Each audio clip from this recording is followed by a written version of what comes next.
Bill Elliott's situation is the world's worst kept secret, as Bill Elliott has 34 victories with Mellick Racing as he completes his tenure with them here today.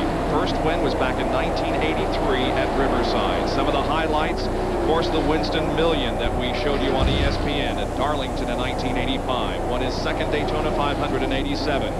He won the championship in 84, and Rusty Wallace has crashed. Rusty Wallace crashes in turn number 4. The Miller Genuine Draft Pontiac is badly damaged in the right front corner of that car. And the driver, who was running in 6th position, is moving around inside the race car and coming out. Looks like Rusty is uninjured, but another crash has brought out the caution flag here in Atlanta. Bobby Hillin of the 53 car apparently also involved in that incident up there in turn 3 and 4. Safety crew arrives on the scene, but Rusty did get out of the car. There he is sitting on the pit wall. Boy, it was here 2 years ago that Rusty Wallace was jumping on the top and the hood of the car, celebrating his Winston Cup championship. One reason that Rusty jumped out so quickly was there was some fire. When he hit the wall, he must have knocked the fuel pump off or something, because there was some fire earlier on. It went out pretty quickly. Replay of the crash as he got up into the wall, and then some fire does come out from the rear end. And I think he's putting some oil down as all that's happening. Perhaps he did break an oil line or bust the reserve tank or something. Don't think Rusty's seriously injured, but although I think he does, he has had his bell rung pretty good. He's going to walk to the ambulance and will be taken to the infield medical center, which is here on the main straightaway, to be checked over by the attending medics. Well, certainly not the way that Rusty Wallace wanted to end the 1991 season. It's been a good year for him, though.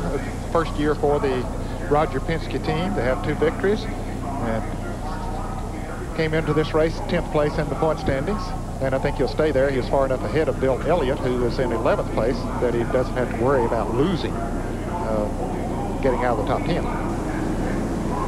Rusty Wallace was a winner of this race in 1988, and pit road becomes very busy once again as Mark Martin, Earnhardt, and others come in. Here's Jerry Punch. Well, Bob, sometimes they confuse me with Jerry. What's your name? 4 tire change. It's, I don't know. What's his name? Morgan Shepherd, a 4 tire change. Right side's already on, left's going on. Dale Earnhardt is in. Let's go down to Jerry. And they will change all 4 tires. Martin on the top of your screen, Earnhardt on the bottom. They have made a chassis adjustment on the Goodrich Chevrolet, and you just heard from John, what's his name, up pit road. He was talking about the pit stop they were making on Morgan Shepherd's car. Mark Martin is down and away, and now Earnhardt is out, and Morgan Shepherd is just behind Mark Martin. So Martin, Shepherd, and Earnhardt back to turn 1. Let's go back up 6. Well, they made a pretty major chassis adjustment on Dale Earnhardt's car, and then if I was right in watching that, they were putting wedge in the car, putting more weight on the left side of the car. And there's a car who has some major damage to it as it's back in the garage area now. Rusty Wallace hitting the wall up in turn number 3, bringing out our 5th caution of the day. We'll be back with more live from Atlanta in a moment.